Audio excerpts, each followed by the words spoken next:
నువ్వు ధైర్యంతో చెప్పగలవా?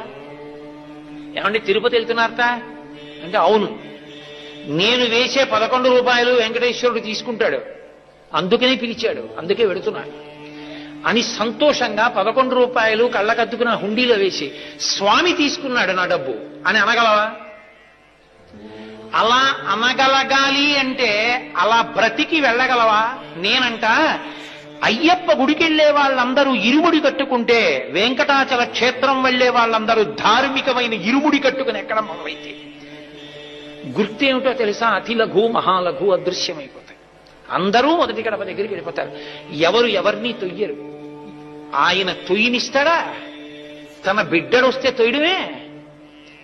అటువంటి స్వాగతం చెప్పి తన పాదాల దగ్గరికి తీసుకుంటాడు. నిజంగా అలా తొయ్యడమే జరిగిందనుకోండి ఆయన ముందు, ఆయన ఆగ్రహాన్ని తట్టుకోగలడా?